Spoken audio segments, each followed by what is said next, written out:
ओम नमः शिवाय, हर हर महादेव, जय महाकाल। कैसे हैं आप लोग? आशा करते हैं महादेव की कृपा से आप लोग ठीक होंगे और हम महादेव से यही आग्रह विनती करते हैं कि आपका जीवन सुखमय हो और आपकी इच्छा मनोकामना पूर्ण हो। देखिए, आज आपको 3 महा उपाय के बारे में बताएंगे जो गुरु जी ने तत्कालिक चल रही कथा में गुरु जी ने इन उपायों के बारे में कई बार वर्णन किया है, जो कि यह उपाय बहुत ज्यादा कारगर साबित हो रहा है और बहुत ही सरल है। देखिए, यह जो पहला वाला उपाय है, जो गन्ने का रस वाला उपाय है, आपके घर में धन से जुड़ी कोई भी समस्या रहेगी, कोई भी दिक्कत होगी, कोई भी परेशानी होगी, आसानी से समाप्त हो जाएगी। यह गन्ने का रस का उपाय गुरु जी ने अपनी कथा में 3 से 4 बार बताया है। जो कथा जो तत्कालिक में चल रही है, उसमें गुरु जी ने कई बार इस उपाय को बताए हैं। आपको हम इस उपाय के बारे में बेहद विस्तार से बताएंगे।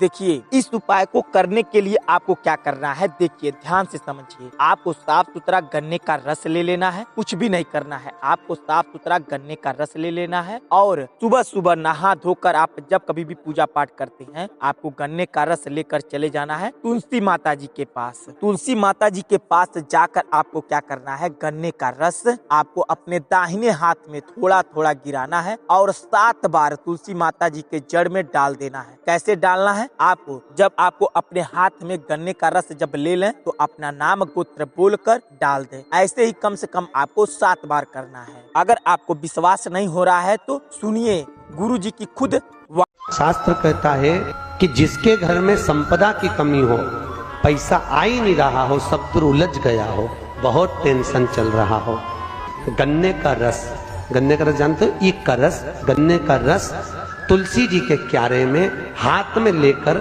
7 बार अपना नाम और गोत्र बोलकर छोड़ दो। जिंदगी में 3 साल में तो करोड़पति बनकर बैठ जाओगे, कभी लक्ष्मी की कमी नहीं। यह गन्ने का उपाय आपको समझ में आ गया होगा और आप गुरु जी की खुद जुबानी भी सुन लिए होंगे। अब आपको बताने जा रहे हैं यह दूसरा वाला उपाय। इस उपाय से आपके घर में किसी भी व्यक्ति का, चाहे स्त्री हो चाहे पुरुष हो, किसी भी व्यक्ति का भाग्य साथ नहीं दे रहा है, उसकी नौकरी नहीं लग रही है, किसी एग्जाम में पास नहीं हो रहा है और तो और उसको तमाम दिक्कत भी आ रही है, तो आपको यह उपाय बेहद सावधानी से कर लेना है। तो आपको क्या करना है, आपको लेना है 1 पान का पत्ता और थोड़ा सा लाल चंदन आपको ले लेना है और 1 सिक्का, कोई भी मुद्रा हो, चाहे 1 रुपए हो, चाहे 2 रुपए हो, चाहे 5 रुपए हो, चाहे 10 का सिक्का हो, आपको ले लेना है 1 सिक्का और 1 साबुत सुपारी ले लेना है। आपको इन सामग्रियों को एक दिन, किसी भी दिन, आपको जिस दिन सुबेल लगता हो उस दिन हमको टाइम है, यह उपाय कर लेंगे। आप किसी भी दिन यह उपाय कर सकें। आपको इन सारी सामग्रियों को लेकर आपको सबसे पहले पान के पत्ते पर बीचों बीच चंदन अच्छे से लगा देना है और उसके ऊपर सिक्का अपना रख देना है, फिर उसके ऊपर सुपारी को रख देना है। इतना आप कर लिए। अब आपको क्या करना है, अपने दाहिने हाथ पर अच्छे तरीके से पान के पत्ते को रख लेना है और अपने दूसरे हाथ से उसे अच्छे तरीके से बंद कर लेना है। अब आपको वह हाथ बंद किए हुए आप जहाँ कहीं भी पूजा पाठ करते हो वहाँ से अपनी यात्रा शुरू करें और अपने घर के सारे कमरे में चले जाएं। इस बात का विशेष ध्यान रखें, जहाँ कहीं भी आप पूजा पाठ करते हो वहाँ से वो यात्रा शुरू करनी है और अपने घर में पूरे कमरे में या आप अपने घर के चारों तरफ घूम कर आकर जहाँ पूजा पाठ करते हैं उस पान के पत्ते को ऐसे ही रख दें। जैसे ही वह पान का पत्ता सूखेगा, आपकी भाग्य चमक जाएगी, आपकी नौकरी लग जाएगी, अगर कोई काम आपके द्वारा अटका होगा वह पूर्ण हो जाएगा। अब आपको बताते हैं तीसरा महा उपाय। यह एकमात्र ऐसा उपाय है, अगर आपके घर में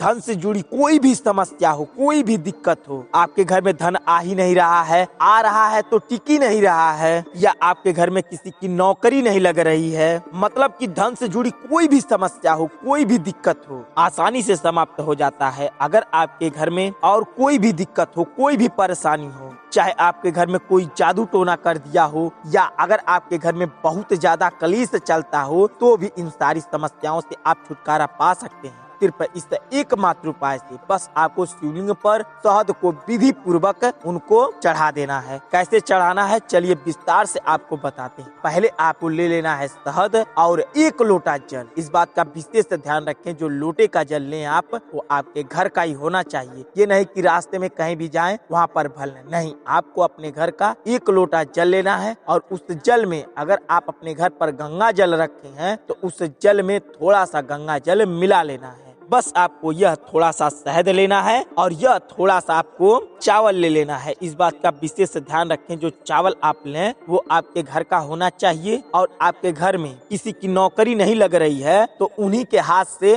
थोड़ा सा चावल लोटे के जल में उनसे डलवा लेना है और आपको उस लोटे का जल और शहद लेकर चले जाना है भगवान शिव के मंदिर पर। इस बात का विशेष ध्यान रखें, उसी मंदिर पर जाएं जिस शिव मंदिर का प्राण प्रतिष्ठा हो चुका हो। अगर आपको नहीं पता है कि प्राण प्रतिष्ठा क्या होता है तो कोई बात नहीं, हम आपको संक्षिप्त में बता देते हैं। प्राण प्रतिष्ठा उस मंदिर का किया जाता है जिस मंदिर में पहली बार मूर्ति की स्थापना की जाती है, तो सबसे पहले उस मूर्ति में प्राण प्रतिष्ठा की जाती है, तब उसके बाद उस मंदिर में पूजा पाठ किया जाता है। जब आप शिव मंदिर पर जाएं तो सबसे पहले आपको क्या करना है, आपको घंटे को 3 बार बजाकर हर हर महादेव का एक बार मनन कर लेना है। अब आपको शिवलिंग के सामने बिल्कुल जाके बैठ जाना है और आपको सबसे पहले शहद को अपने थोड़ी सी गदोरी पर गिरा लेना है और गदोरी पर गिराकर भगवान शिव को उनके शिवलिंग के सबसे ऊपर वाले भाग पर, जहाँ पर उसमें जल जहाँ सीधाई पर टुप टुप गिरता है, वहाँ पर आपको शहद का 1 बूंद वहाँ पर रख देना है। अब आपको क्या करना है,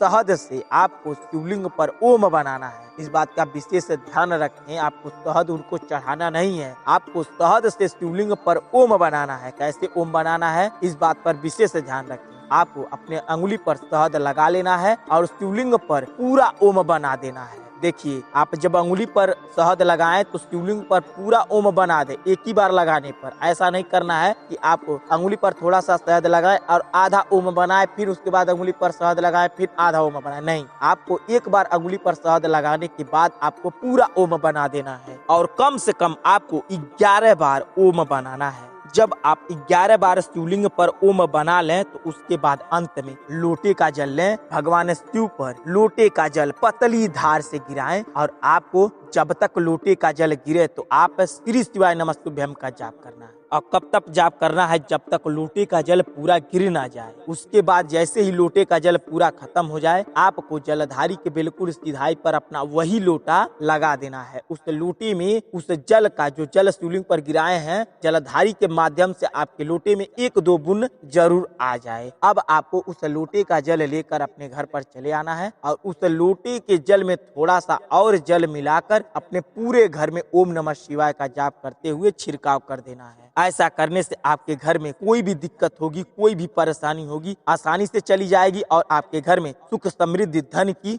वर्षा होगी और कोई भी हानिकारक शक्ति होगी, कोई भी दरिद्रता होगी चली जाएगी और माता लक्ष्मी का आपके घर में वास होगा और आपका जीवन सुखमय बीतेगा। तो आप यह उपाय अपने जीवन में एक बार जरूर करें और अगर आप कर पाए तो हर हफ्ते 1 दिन जरूर यह उपाय करें। चलिए मिलते हैं आपसे अगली वीडियो में, तब तक के लिए श्री शिवाय नमस्तुभ्यम। हर हर महादेव।